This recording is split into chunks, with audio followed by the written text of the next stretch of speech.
So, for those that don't know, Superman, the movie came out. Not the 1978 film that came out in 1978. I'm talking about the new movie, chat. Superman 2025 just came out. Everyone has an opinion on the film. Everyone is saying, some people are saying they love it, people are saying they hate it, and some people have mixed opinions on it. Personally, I really enjoyed the film. I have some criticisms of it, most definitely, but overall, I thought it was really good. Love David Cornsweet's performance as Clark Kent Superman.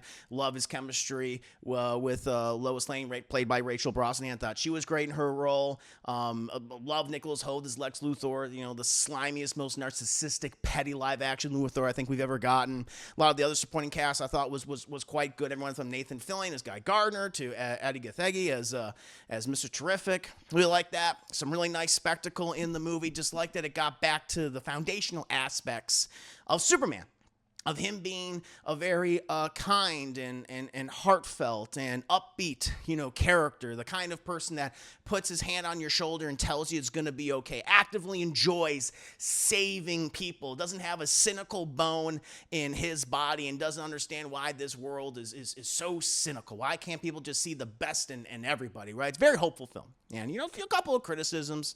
Some supporting characters I feel like got enough to do. Some of the humor didn't always work for me, right? Somewhat of an overwhelming movie at times, but I eventually started vibing with it after like a certain key scene. But overall, I really enjoyed it. I thought it was it laid down a great foundation for this new era of DC films, for the DCU. And I hope we get a lot of other great DCU movies. Hope we get more Superman stuff in the future as well. But, got me thinking, since I had seen Superman 2025, I realized I have seen every single live-action Superman movie, which there are 8, I believe, unless I'm forgetting one. I know that you had some older ones, like of George Reeves back in the day. Of course, he had all those. But I'm talking about the Superman films, like starting with Christopher Reeve from 1978 all the way up to now, right? All right, that includes the original Christopher Reeve movies. That includes Superman Returns. That includes Man of Steel, Batman v Superman. Superman's in the title, right? Even though he's second billing to Batman. And also, most recently, Superman 2025. And I thought, well, since I've seen all the movies, I have opinions on all the movies, as you guys may or may not know, let me go ahead and rank them. The ones that I love and the ones that I hate, right? And I also want to hear your opinions on all these films, too. I want to know how you would rank these movies as well, right? I think a lot of us love Superman, but maybe we don't love every single movie of his. Maybe we all love his movies. Maybe we would rank them differently. I don't know, but I think it would make a really fun and fine discussion. And so let's just go ahead and, get right into it, starting with the one that I hate, the one that I think is the definitively worst Superman movie ever made. At number 8, I have Batman v Superman: Dawn of Justice.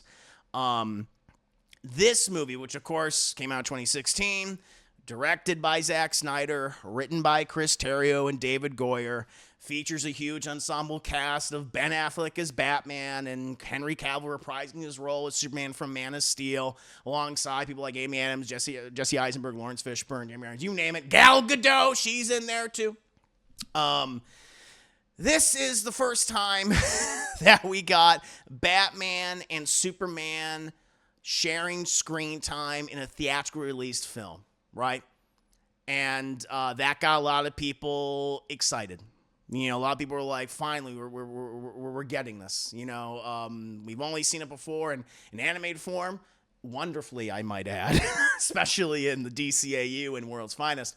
But this movie is so terrible for a variety of reasons. One, it's just a rush job. So much of it is a rush job where WB was like, we need to catch up to Marvel because they had already released Avengers. They already had their cinematic universe, going, and it was chugging along. And for the most part, was, very, very successful. And Warner Brothers, instead of laying down a foundation, instead of, doing individual films for all these characters, let's immediately just get to the team-up movie. We can promise Justice League. And it is a huge mess, right? It just feels like it's several movies in one. It's like they're trying to establish their Batman, who's a psychopath, And even though I thought Ben Affleck, it was good casting. Maybe not for a cinematic universe Batman. Maybe for like a one-off or like maybe a Batman trilogy, something like that, right? Be its own thing. But the material that he got to work with, I think it really underserved him, and just how he was depicted like really bothered me. Jesse Eisenberg, even though I initially liked the casting of him as Lex Luthor, it's like, oh, he's gonna play like Mark Zuckerberg did. People think he's gonna be wacky. No, I always thought he was gonna play like how he did in the Social Network, but especially when he's like in that scene when he's essentially, being asked by those lawyers all those questions, and him just being so dismissive of everyone around. It's like, oh, he's going to play it that way. It'd be perfect. And he's like wacky. He's more Joker or Riddler than actually like Jim Carrey Riddler than Lex Luthor. All the supporting cast from the previous Man of Steel are giving absolutely nothing to do. But the thing that bothers me the most in this movie is how Superman is so woefully neglected. He barely gets any speaking lines in this movie that is 2.5 hours long or 3 hours long, or however, I think maybe 3.5 hours long of the director's cut, the Snyder cut, the Ultimate Edition. I think like the first time he actually has any dialogue is at the 30-minute mark. And it's like, this is a movie that's supposed to have both characters. Like, why is he just not more of a focus? Why does he have less than 60 lines in the film? And again, it's just so grim, dark, and dour, and mopey, and, not borderline nihilistic. It is nihilism incarnate. The thing that makes Batman and Superman so interesting is the fact that they are so different from each other, right? And so when they inevitably come together, Superman, being very kind and morally righteous and seeing the best in everyone, where, you have Batman, who's, his sense of justice is much darker, much harsher. He's very cynical about the world because of what he experienced. Like, when these two people come together, then it's interesting how they interact, even though they have the same goal, right? And they work through that, initially as a rivalry, initially as begrudging allies, and eventually friends. I don't like the idea of Batman and Superman fighting each other. I think it's stupid. I think it's very, very silly. And so much of this movie is Batman versus Superman, or Batman v Superman. It's not like a goddamn court trial or something like that, like a court case or something. And even like the big fight scene between the two of them, I think it's lame. I don't think it's well choreographed. I think it's hard to see.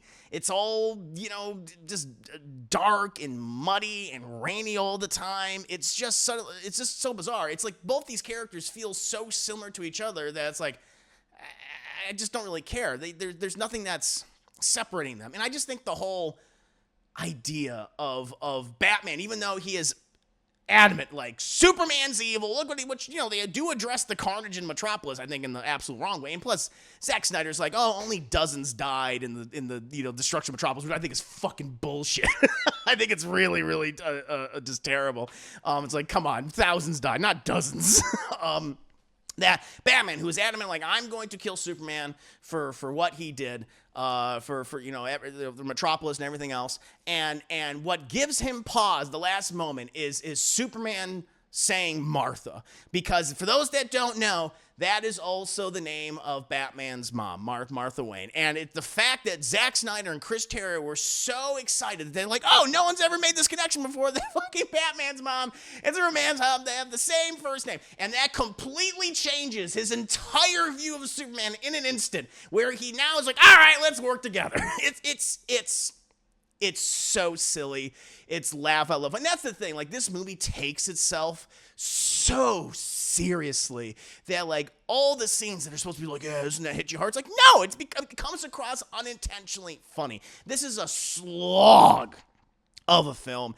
And it just feels like a movie written and directed by people that certainly do not understand Superman, but actively resent and hate the character and are twisting him to fit their own weird warped vision. And and the fact that they kill him at the end. I remember watching in the theater, And when I was like, because this movie's also overstuffed. People complain that the new Superman movie's overstuffed. Are you fucking kidding me? They put in Batman v Superman. They get Lex Luthor in there. Then they cram in Doomsday. They cram the death of Superman, and he looks terrible. I've never been a Doomsday fan. Never liked the character. Even the comics, I'm like, this character sucks. Not bad in Justice League though. Not bad in Justice League Unlimited, the animated stuff. That was fine. But cramming that in, and then I'm like, are they gonna fucking kill him? Are they gonna kill Superman? And they do. And I remember watching the theater and feeling absolutely nothing, just kind of going, all right, they did it. Like, never, not teary-eyed, because I didn't care. You never made me care about Superman in an instant, certainly in Man of Steel, and certainly here. Definitely here, where I was actively, like, resenting the character, because he's barely a character in the film. And then just to resurrect him and bring him back in such a weird, bizarre, way in the various, Justice League, whatever Justice League you want to point to. I hate this movie. I think it's one of the worst superhero films of all time, and I think it is a despicable depiction of Superman overall. I think it's the worst depiction of Superman in cinematic history. But, that's just how I feel. But there's still, not to say that there aren't other bad Superman movies. There are. And at number 7, I have Superman 4: The Quest for Peace, which came out in 1987. It was the last of the Christopher Reeve Superman movies, not directed by Richard Donner. They couldn't even get fucking Richard Lester back for this thing, all right? That's how bad it was. This is directed by Sidney J. Furet. And, again, it does feature Christopher Reeve returning to play the character, and you also have Jackie Cooper back, obviously, as Perry White, and they even were able to get back Gene Hackman as Lex Luthor, who said, I'm not doing the third one. They somehow were able to get him back for this one. And what's so funny about this movie, again, like this also, like I said, it marked the final appearance of Reeves of Superman, but who apparently only agreed to return in exchange for like a huge sum of money. Like a super big salary. I think even more than he was originally paid for Superman 3, possibly even maybe the Richard Donner films. And also apparently a lot more creative control. And he contributed to the script in regards to nuclear proliferation and nuclear disarmament. That was his idea. Which, listen, Christopher Reeve, I loved you. You were amazing Superman. He made me believe a man could fly. Not one of your better ideas. The history of the film, where it's like shortly before they started like production of the movie, the film's producer, Cannon, they suffered like a huge financial crisis that forced major budget cuts for a ton of their films during this time period. And also, like, for this movie, this was the lowest budget of any of the Superman films, I think. And even 45 minutes of footage apparently were actually deleted because of negative test screenings for this movie. That's also what makes it like one of the shortest films in the Christopher Reeve series. But it's just terrible. Like, the story is bad. The special effects are obviously awful, which is, again, you can argue that even the original Superman movie, the effects are dated by today's standards, but even those like are infinitely better than what they have in this movie. Like, half the cast from the rest of the series is just gone. They don't want to be in this anymore. It's a miracle they were able to get Christopher Reeve back. They were able to get Gene Hackman back. I know that's the thing too. Like, even though like Lex Luthor returns, like how he returns is so ridiculous. He's actually broken out of prison by his nephew, Leonard Luthor, I think his name was.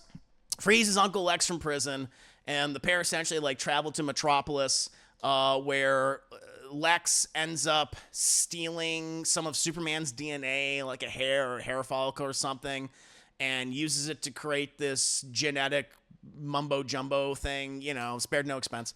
And he partners with some other bad guys, and he attaches the gobbledygook hair sample to a nuclear missile, which then creates Nuclear Man, who is one of the worst villains in a Superman movie, and it's just really bad. It's wretched across the board. Like, the one thing maybe you can point to at the very least is just like, well, Christopher Reeve's heart's in the right place. Like, he is trying his best. I mean, he's still that wholesome, earnest, kind Superman that he was in the previous 3 movies. He's just has to carry the weight of an awful, direction and awful screenplay and just just complete lack of spectacle throughout this movie, and just so many bad ideas that are not executed well in any capacity. So it's a mess. Although interesting to note that,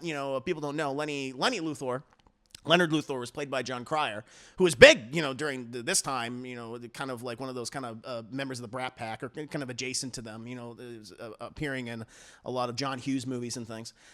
He would go on to play Lex Luthor in one of the CW shows, in Supergirl, matter of fact. So kind of weird how that happened. So good for him. Good for him. I've seen clips of his performance as Lex Luthor. He's pretty good from what I've seen. I haven't watched specific episodes, but that's kind of fun.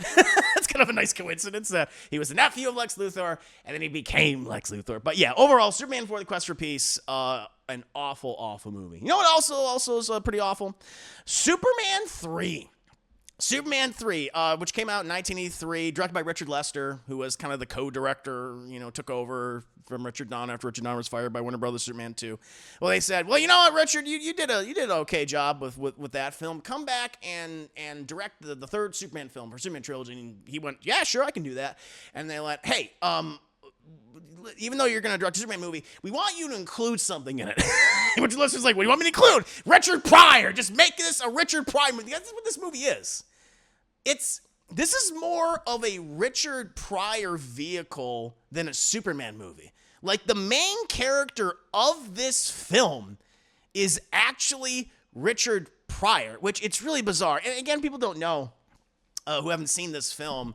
Essentially, in the movie, Superman, he battles this corrupt businessman played by Robert Vaughn, who is basically a fill-in for Lex Luthor, for Gene Hackman, who just didn't want to do the movie.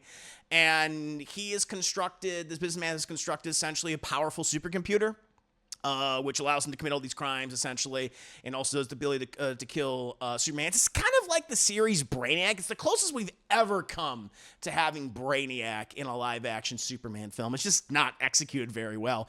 And the person that is able to use the supercomputer and all of its programs is this savant, who is essentially a con man, a huckster, Gus Gorman, played by Richard Pryor. And this movie just feels like it was fueled by cocaine.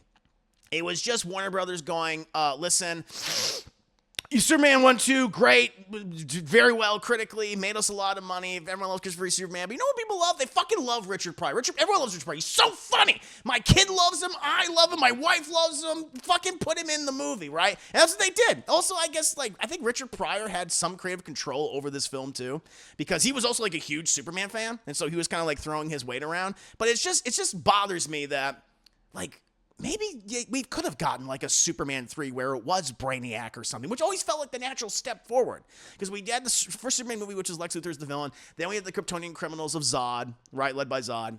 And then that's when you go Brainiac is the natural, just subsequent one you should go with. And they're like, nah, Richard Pryor.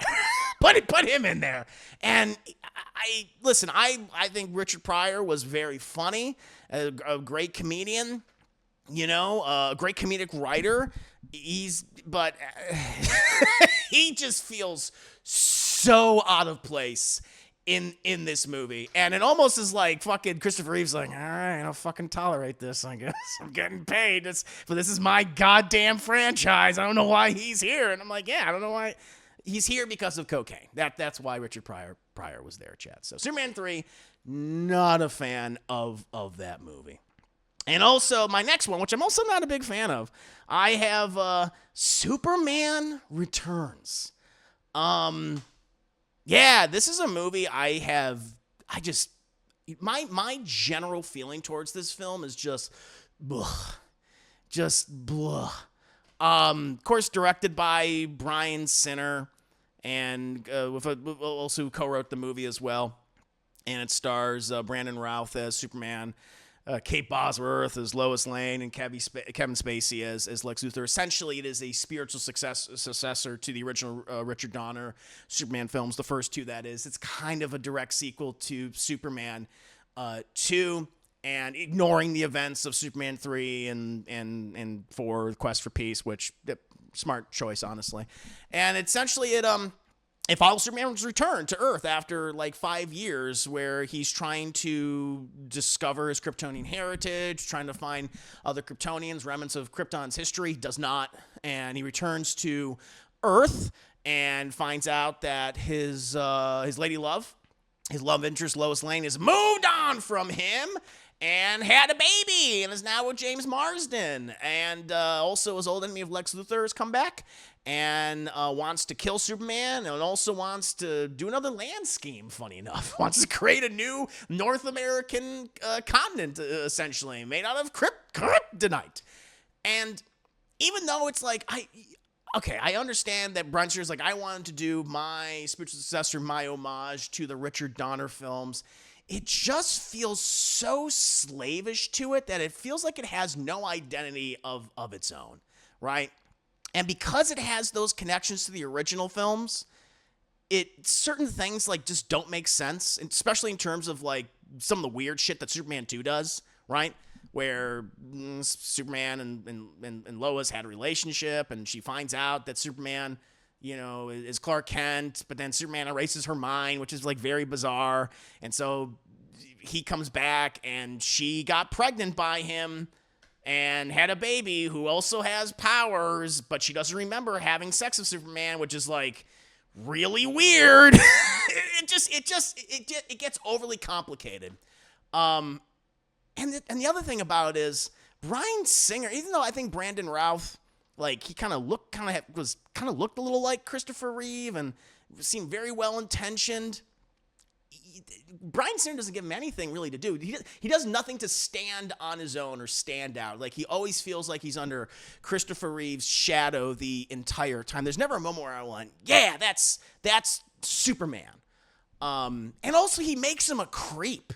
Where he's like a peeping Tom. He's a super peeping Tom in this movie, like always checking on Lois Lane, using his X-ray vision through the house, seeing what she's doing, seeing what James Marsden's doing, seeing what his weird kid's doing. It's just, this is very odd. I don't like. Also, it doesn't help that, oh God, what's her name? Kate Bosworth is woefully miscast. I think she's of the worst. She's the worst of the live action Lois Lanes that I've ever seen.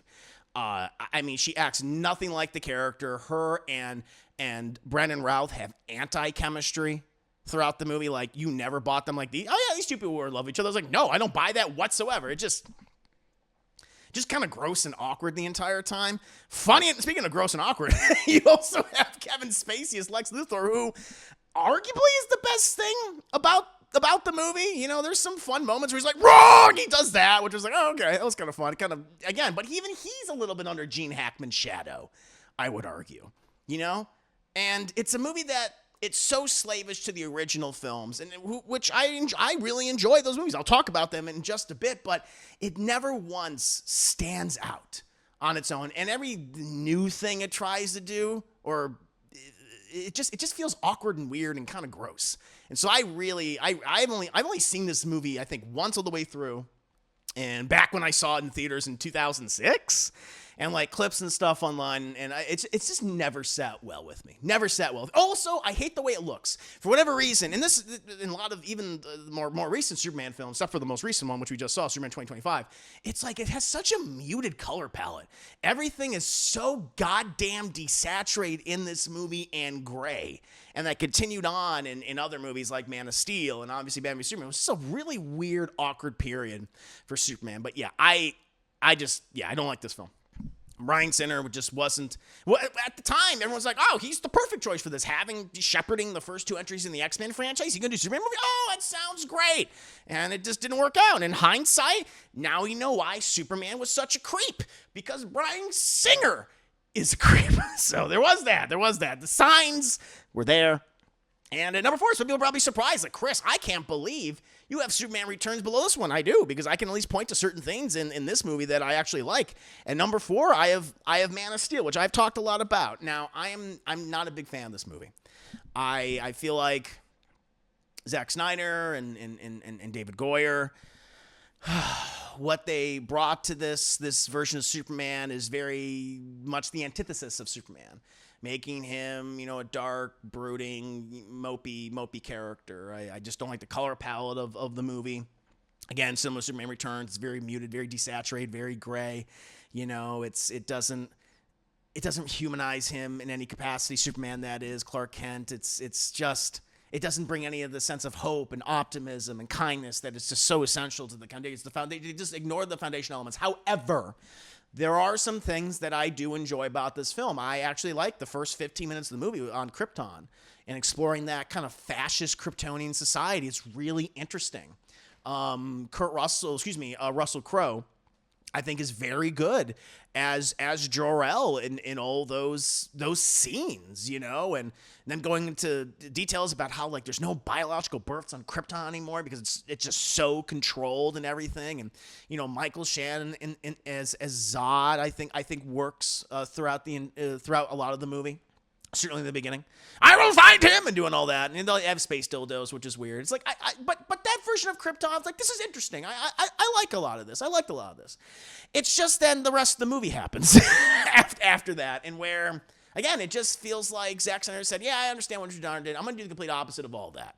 And I think that was a huge mistake. It just, the movie just seems to, and this is more on display in something like Batman v Superman, but it just seems to resent Superman as a character and what he stands for and what is always consistently worked about him. Like Henry Cavill, I know a lot of people love him in this role. I just don't. I think he's just very wooden. I think he's very wooden in a lot of things. I think that's on display here. There's just such a lack of emotion in his performance in this movie, outside of, being nihilistic and edgy and mopey. The one moment in this film with him as Superman that I really enjoy, actually, is the first flight. That felt more Superman, where he's trying to figure out how to fly for the first time, where he actually cracks a goddamn smile. I like that quite a bit. But then everything else about the film, like all the other supporting performances, I think are very lackluster. Like Amy Adams, who's a great actress, I feel like she has no chemistry at all with Henry Cavill.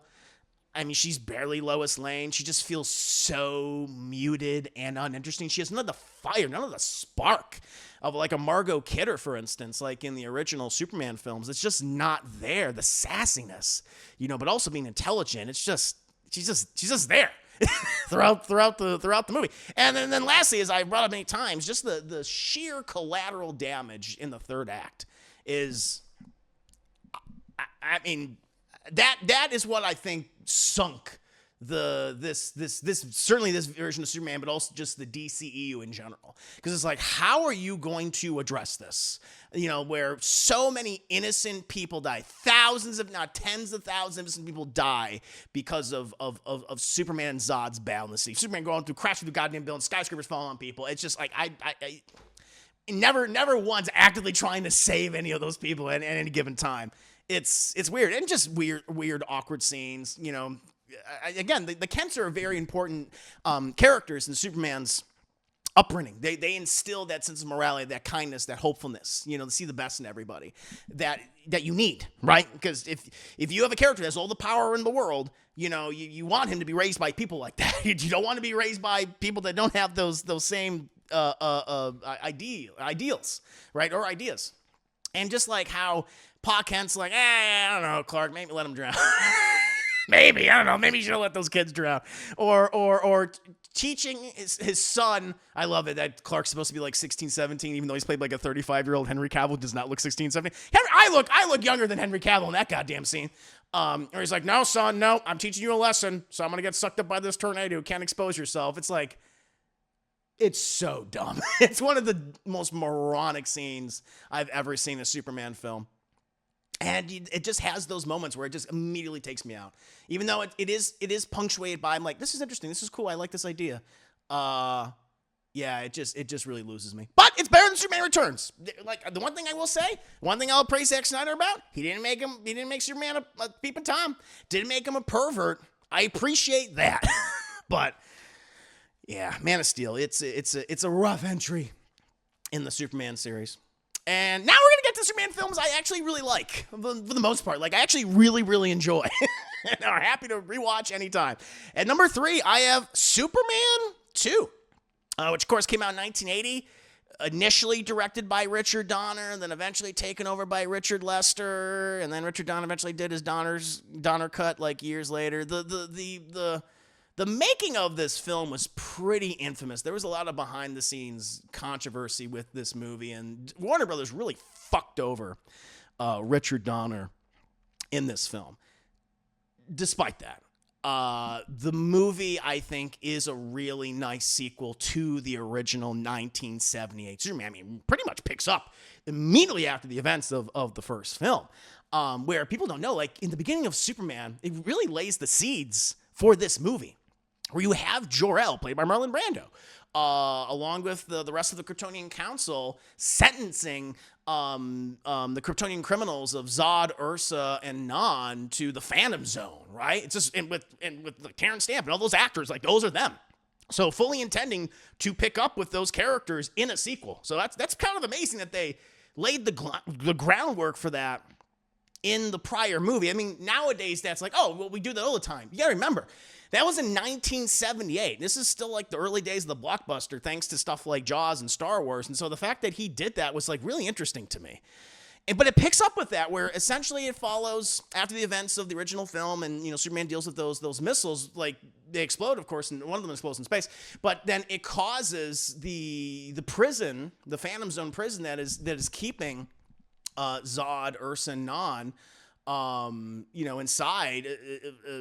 The explosion essentially frees them, and they're like, "Oh my God, we're free! Well, let's go to this planet right here," which happens, of course, to be Earth. And Zod wants to seek vengeance against the son of Jor-El, wants him to kneel before him, and despite some interesting and weird choices that we make, especially in regards to Superman's powers, like when he kisses someone, he can make them forget. He can erase certain memories, which is very bizarre. And also the cellophane S, which is, of course, infamous, and is like, well, that just happened, I guess. This movie still does a lot right. Christopher Reeve is still fantastic as Superman. The things that make him a great Superman are fully on display. His earnestness, the Boy Scout tendencies, like all that. The kindness is there. And then he still has great chemistry with Lois Lane, of course, played by Margot Kidder. Like, all that's wonderful. Like, Gene Hackman as Lex Luthor is obviously very fun in this role, who aligns himself with the Kryptonian criminals. But that's the real standout of this movie, is the Kryptonian criminals. And Terrence Stamp, who's leading. Terrence Stamp, I think, is fantastic in this movie. He brings such a regalness to this role, an aristocratic, charm and villainous, attitude. Just like his idea of his feelings of superiority are always on full display. I mean, the whole kneel before Zod, which that's where it came from, was this movie, and made it so famous. Now it's this essential part of the character is really great. It's also a bigger film in terms of the special effects and fight scenes and stuff, which I think is really, I mean, yes, dated by today's standards, sure, of course, but you gotta remember, at the time, it was pretty revolutionary. It was pretty goddamn good, and I really liked it. I love Superman's conflict with Zod, and also Superman, even though he's been saving all these people for all this time, he's like, I want to settle down now. I want to be with Lois. I want to start a family. I want to start a family. I want to do all these things, and so he has to choose now. It's like, do I choose this life to live as Clark Kent, or do I have to just continue to be Superman? And he is kind of very it's funny enough, I think, like, Sam Raimi has said, that was like a big influence for Spider-Man 2. He took a lot of the ideas from this movie for Spider-Man 2, and you see the parallels right there. It's very interesting. But overall, I really enjoy this movie, despite some odd choices, some of the choices made by Richard Lester. That's why I recommend watching the Donner cut instead. And at number 2, Chad, my second favorite Superman movie of all time, at least how I'm feeling right now, I have Superman 2025, which is the most recent Superman film that I've seen. Of course, I've talked about this film in detail in my non-spoiler review, in my spoiler review. Obviously directed by James Gunn, written by James Gunn. It is the first film in the DCU, in the DC cinematic universe. And, of course, stars David Cornswet as Clark Kent, Rachel Brosnahan as Lois Lane, Nicholas Hoult as Lex Luthor. I've talked about this movie a lot. It gets back to the foundational elements of Superman. What I love about the character, again, his wholesomeness, his earnestness, his kindness. It's on full display throughout this entire movie. David Cornswet is the best live-action Superman since Christopher Reeve. He has his own kind of little bit of spin on the character, but maybe a little bit more of a modern sensibilities in terms of like how he presents himself. But all those Superman elements are there in his performance. He just wants to do the right thing in a world that's very cynical. Again, like James Gunn described his Superman as a man who believes in kindness in a world that thinks kindness is antiquated, and that holds true throughout this entire film. And he comes up with the conflict with people that don't hold that same opinion, including Rachel Brosnan's Lois Lane, who is fantastic in the film. She's the best Lois Lane, live action Lois Lane, since Margot Kidder. She has the feistiness. You know, she's sassy. She has the intellect. Like, it's all there. She's very cynical. Nicholas Hoult, I think, is the best live action Lex Luthor we've ever gotten. He is the most hateable. He's slimy. He's narcissistic. And my God, he is petty. He is so goddamn petty.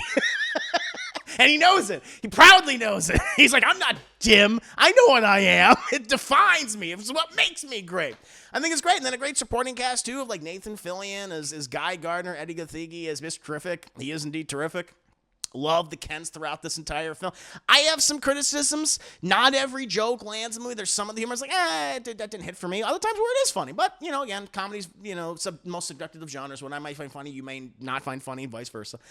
And, it definitely can be a little overwhelming at first, especially that first 20 minutes before it has, like, I think a pivotal moment in the film, which is the first big conversation between Clark and Lois, where I was like, okay, now I'm on the vibe, so I can understand that. Since this movie throws into the fucking deep end, it feels like you're watching, you know, the episode of Superman the Animated Series. It feels like All-Star Superman, where it's like, yep, this is the world established with metahumans and superhumans. They've been around for 300 years. Like, it's a lot. So there is that, and there's some other supporting characters that, like Isabel Mercedes Hawkgirl is like, didn't do much of her, but overall, I really enjoy this film. I think it's a fun movie. It's a great, unlike Man of Steel, it lays down a great concrete foundation for what I hope is going to come, which is a bright and vibrant future for the DC cinematic universe. Really enjoy the film. I definitely want to see it again at some point. But at number one, chat, it's still the first one. It's still the first film. Superman, the movie, or Superman 1978, of course. This was the film directed by Richard Donner. You know, screenplay by Mario Puzo and several others. You know, features a huge ensemble cast with Christopher Reeve as Superman, Marlon Brando as Jor-El, Gene Hackman as Lex Luthor, you know, Margot Kidder as Lois Lane, and so many others as well. Ned Beatty as Otisburg! Like, he's in there. And this movie, it covers, like, a lot of Superman history. It hits all the really big moments of his origin. I think this is one of the best superhero origin movies of all time. It depicts literally his infancy, right? Starts with Jor-El and the Kryptonian Council sentencing the Kryptonian criminals led by Zod to the Phantom Zone. You know, Jor-El, knowing that Krypton is doomed, will be destroyed, sending his only son, you know, to planet Earth to you know, guide its people, to be a hero for them, to be a savior. Landing his rocket, his ship, eventually landing in Smallville, Kansas, USA, being raised by the kind and hopeful Kents, you know, Jonathan, Martha Kent, right? Where we see an early showcase of his incredible abilities and his powers, you know, able to leap tall buildings in a single bound, faster locomotive, and all those abilities. He's not even able to save his adoptive father from a heart attack. It just shows you the grandeur of Superman. Beautiful cinematography in this film. I highly encourage you guys to watch it if you have not. And the director's cut too of the movie. It's some absolutely gorgeous just views throughout this entire film. But it just shows you that even with all these abilities that Superman has, that Clark has, he can't save everybody, right? Even though he wants to, he desperately wants to. And then eventually, you know, accepting his role as this savior, as a protector, and then moving to Metropolis, you know, as the bumbling Clark Kent. Again, masterful performance. You want to watch one of the greatest practical effects ever in cinema, where you see Christopher Reeve as Clark Kent transition into Superman. Just in terms of just how he carries himself, the slouch, just upright, takes the glasses. Like, it fucking works. And then him, like, going back into that Clark Kent persona. And then his relationship with Lois Lane, played by Margot Kidder. And then, of course, establishing Gene Hackman as Lex Luthor, the greatest criminal mind this world has ever seen. Like, all that. It's very fun. It's very fun. It's like, yes, are the effects dated by today's standards? Of course. The movie's almost 50 years old. It's going to be. But it at the time, and even till, even today, till this day, it's a movie that makes you believe a man can fly. It's so true. Because Christopher Reeve and Richard Donner, they really just captured that magic. Their relationship they were able to showcase that. It's a grand film. And a movie that probably wouldn't have happened thanks to the blockbuster, which essentially was created with Steven Spielberg's Jaws and George Lucas's Star Wars. Like, those movies made this film possible. It brought in those, again, at the time, those incredible special effects and it created something I think that's very special. A movie that people still point to this day and say, that's Superman. And it is. And that's why it's still my favorite Superman movie. I really, especially rewatching it, so recently and just having such a renewed appreciation for it, just a great appreciation for it. And there's still moments of the film that I get watery-eyed watching. I truly, truly do. It's a great film. But that is my definitive ranking of all the live-action Superman films. Do you like my definitive ranking? Do you don't like? Are you mixed on it? What's your definitive ranking? Is Superman the movie, the 78 film, your number one? Or is it the most recent one, Superman? Or is it Man of Steel? Or are you a weirdo? Do you have Superman 4, Quest for Peace? Let me know. What about you, chap? What is your definitive ranking of the Superman films? Very curious. Yeah, Super fan. Hello. Hi, y'all. I can appreciate it not being ordered. So, yeah, the new one. Me too. Let me see what people are saying. I'm going to scroll up a little bit. Oh, Viper Fox is here. Good to see you, Viper Fox. Chat, be sure to check out Viper Fox. She's amazing. She's playing a lot of the Marvel Rivals. How's the new season, Viper? Martha! Indeed. Oh, let me scroll up and see what people are saying. Oh, Martha. Oh, no, I don't have Superman the Mole Man, then. I don't. Peach graphics in your mind, this movie never happened. Yeah, Batman v Superman. Yeah, I like to think so, too. Maybe Superman Dawn of Ass. Yeah, it's so bad. I think it's not only, I should have said this, too. It's not only a bad Superman film, I think it's also a bad Batman movie. I think it's, yeah, I do. I think it's the worst of any of the, I think I like Batman Robin more than Batman v Superman. Yep. I do. Oh, Superman, just hold your freaking breath. Devil Martha, why do you say that name? It starts foaming at the mouth. I mean, God. Now it ruined the name Martha for me. Now every time I say Martha, I say it like that. Never made the Martha connection because exactly. Well, it's like I think a lot of people do know that their moms both share the first name, but it's like, all right, it's a weird coincidence. Like we just kind of like, and we just move on. We just move on. But for whatever reason, Zack Snyder and Chris Terrio went, oh my God, no one knows. Then we need to tell them.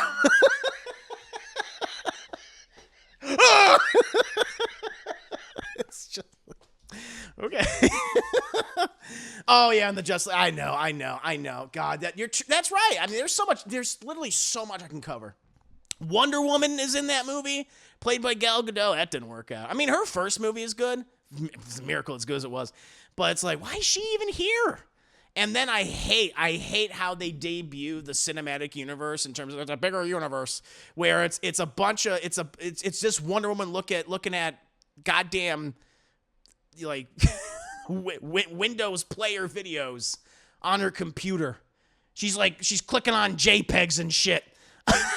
of the Flash and Aquaman and I'm in Cyborg. I'm like, this is how we're debuting this larger universe of all these characters. It's just these like fucking really okay. It's like wow, yeah. It was just rushed.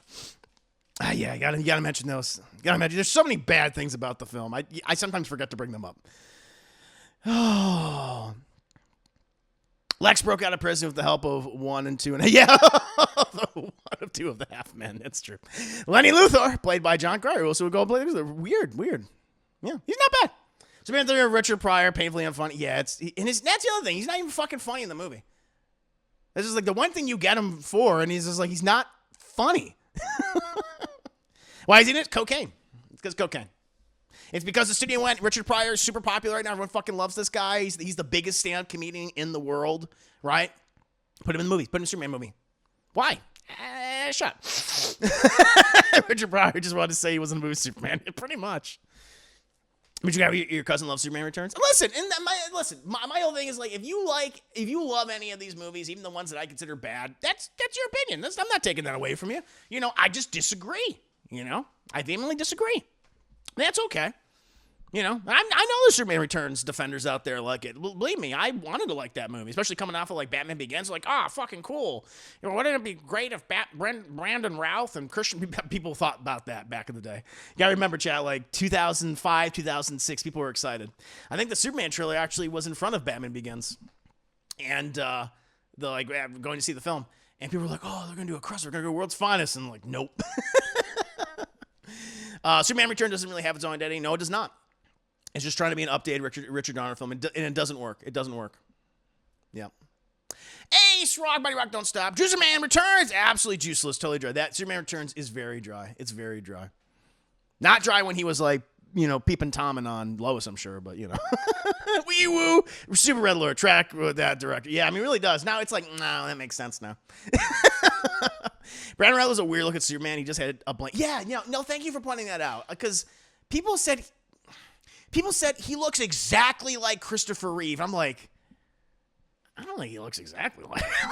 I'm like, he kind of looks like him. I was never one of those guys like, he looks exactly like, I was like, Plus he had like those contact, because Brandon Routh has like, you know, like brown eyes, like pretty dark brown eyes. And they gave him these blue contact lenses. And it's like, his eyes look fucking weird. You know what he reminds me of? This is such a weird comparison. He reminds me of Robert De Niro in The Irishman, where they gave Robert De Niro like these like pale fucking blue eyes. I'm thinking like, those don't look like real eyes. He looks like a ghoul. It was just a mess. Yeah. But I agree with you, the blank stare, yeah. Edge Music, Brian Singer and Kevin Spacey, they formed together for Super Sex Fest. Yeah. It's like crazy that like probably the best thing about that movie is Kevin Spacey is Lex Luthor. Wrong. That poster makes it look like he's aiming towards another building to knock. Oh, the Man of Steel one. Oh yeah. Oh, he's like, I'm gonna get that one. I missed one. I hate this version of Superman. I hate how Superman's father says, maybe when the young Clark has, should I have just let them die? Yeah, I know people have debated that, and they're like, well, you know, again, it's like, it shows that the father is willing to protect the son. He's confused how to go. I'm like, the Kents formed the foundation of who Superman is as a person, as a character. You know, and you don't have that. Well, you know, we get what we got in the movie. They're essential. I think Cavill did the best with what he was given, and what he was given was absolute. Yeah, I agree. I mean, you know, again, you can be the best actor in the world, and if you get shit direction, a shit script, probably give a shit performance.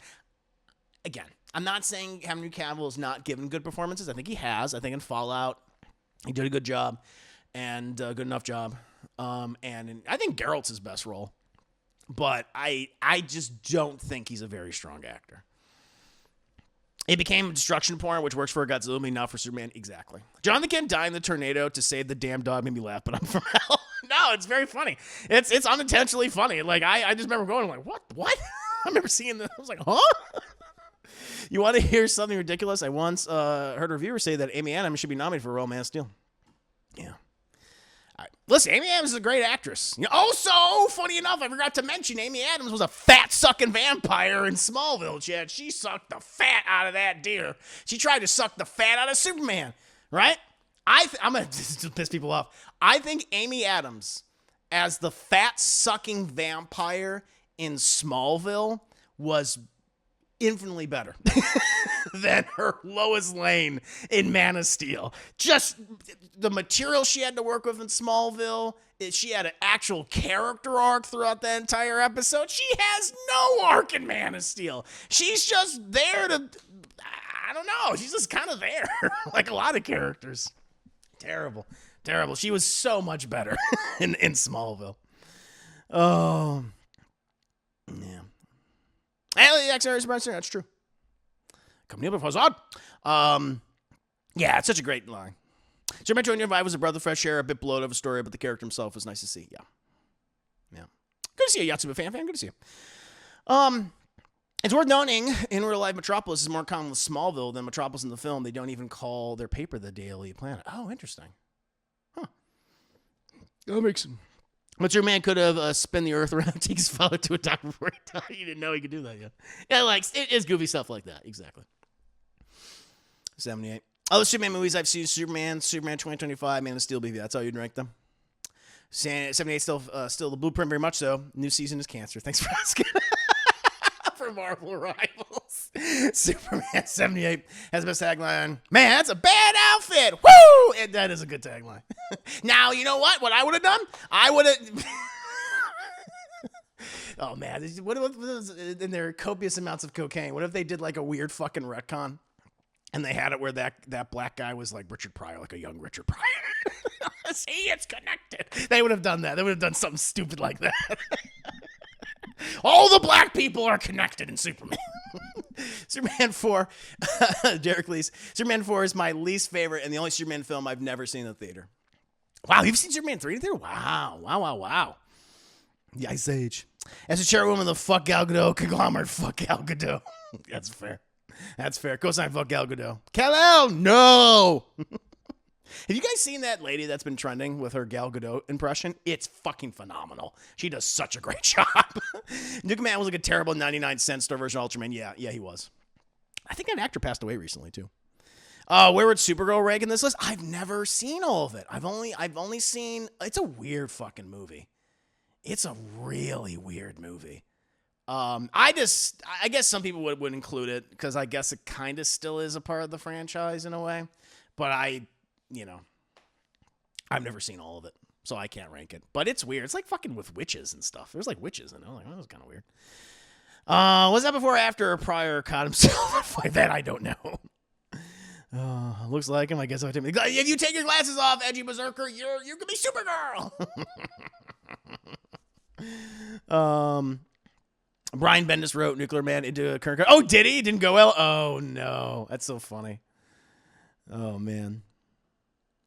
Yeah, Kevin Costner's Paul Ken's the worst take ever done. It's pretty bad. Smallville's Stride gum episode was hilarious. Oh. So why was Amy Adams BVS? She was in. She has. How many scenes does she have? She has the one weird scene when she's in the bathtub and Henry Cavill gets in there with his shoes, I might add, which I'm like, that I don't like. I don't like that at all. That really bothered me watching that in the film. And I was like, no, get out of the fucking tub. I'm taking a bath. And then what was her next scene? Again, like I don't even remember. I think her next scene was when she ran into the warehouse and she told, I don't even know why she's there. Like she told Batman that that's his mother's name or whatever. Marla. I think those are her two scenes, right? Oh, and then she has like, there's something with the spear. She fucking throws the kryptonite spear into the water. There was that too. There was that as well. I helped. I'm doing something. I still have Michael Shannon Zod. That's the one part of Man of Steel that I believe shines through it all. He's another great actor who has portrayed Zod in DC live action next to Terrence Stamp. True. I don't like him. Plus, where do you train Cal? On a farm? Yeah, that's fine. Yeah. I'm surprised they never fully did Bizarre Superman 3. I guess, true. Right. I guess that's what that movie technically does. It kind of does these weird bastardized versions of Brainiac and Bizarro. You're not wrong. That's always the part I forget about Superman 3. If I take my glasses off, I go right to traffic because I can't see. Oh no! Where were the Donner cut ranking? I would still have it at the third spot. It's still number 3. I would still have it there personally. It's very good. But you know, I feel like the top 3 films, like Superman 78, Superman like 2025, 25, whatever you want to call it, and Superman 2, like those are the 3 movies that I actually really enjoy. Everything else, I'm like, I don't really like this. Either I don't really like this, or maybe I can find like moments where I'm like, oh, I like that, but I'm like, I don't want to watch these ever again. I really don't want to watch them. But those top 3, those are the top 3 for a reason. Yeah. Let's see. Bizarre Superman 3 might have made it better, and I say might and smell coats despite all the other drinks. Yeah, there's a lot of bad stuff. Superman 3 again. I think that movie is hijacked by Richard Pryor because the studio, because again, people forget, he was huge during that time. He was in a lot of films. He was the biggest, I think the highest paid stand-up comedian at that point. And, you know, I think he had a contract with Warner Brothers at the time, and they're like, yeah, we'll put you in fucking Superman. He's like, I love Superman. Let's do it. And so that's what happened. And Christopher Reeve's like, what? It's so weird. But yeah, that's my definitive ranking for the Superman film franchise, chat. I feel like a lot of us are kind of on the same page, you know? I don't think my ranking's that controversial. The one thing I think I might get a lot of shit out of, or shit from, is how I rank BVS. I don't give a shit. All right. That's a movie that listen, you can say a lot of things about all these other, maybe even Superman Returns like being just weird and creepy, which bothers me. But like BVS to me, it just feels like a movie that just actively resents the character. Like he's second build and he only gets 60 lines. That's just, you know, come on.